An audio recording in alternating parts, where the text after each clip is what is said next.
د کور نه لرې مو ګلچاودې زندګي کوله. یوه ورځ مې پلار په سرو غرمو کې مزدوري کوله. سترګې پې تورې شوې او زرې زرې مې پلار را پرېوت. زړه به مې دل نه کوي خدای چې چینار را پرېوت. څنګه چې ما وویل چې خادم صاحب چې دی نو د عبدالله پلار دی نو زه غواړم چې په لایو کې چې دی نو خادم صاحب د عبدالله په باره کې څه ناڅه کمنټس پاس کړي. سلامونه ملګرو، عادل ارمان یم د خپلې پاڼې عادل ارمان نه دا مهال ستاسو سره نیغ په نیغه یم. موسی صاحب دی، خادم صاحب دی او ایوب اختر صاحب دی. د خادم صاحب زوی عبدالله را سره دی.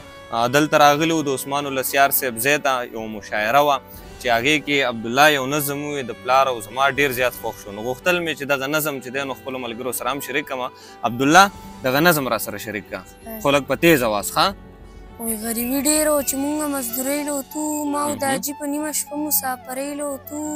روان وو مونږ په ستړي ستړي منزل د کور ډېر په لرې منزل. زه به یې ځان سره بدن کې لکه ساه اخېستم. زه ډېر ماشوم وم چې پلار ویم په شا اخېستم.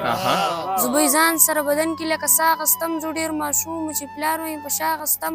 د کور نه لرې مو ګلچاودې زندګي کوله. یوه ورځ مې پلار په سرو غرمو کې مزدوري کوله. سترګې پې تورې شوې او زرې زرې مې پلار را پرېوت. زړه به مې دل نه کوي خدای چې چینار را پرېوت. اسرائیل مې کله خوږ دادا نه ساه اخېسته. ما په ژړا ژړا نامه د خوږ دادا اخېسته.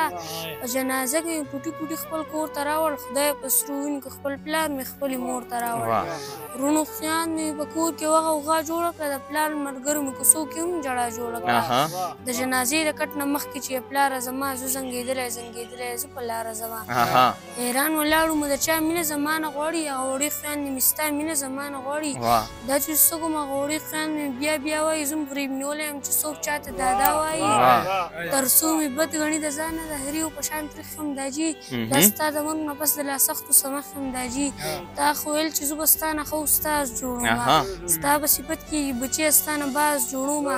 په دې خفه نه یم چې ښار کې مزدوري کومه. ستا نه په غیر به پلاره څنګه زندګي کومه. چې په ژړا شم نو ځان له د لاسو ورکوم. یوازې ناست یم خپل ځان له حوصله ورکوم. ستا دایان هغه دایان نیمګړی یم. ستا نه په غیر په هر یو کار باندې زه ستړی یم.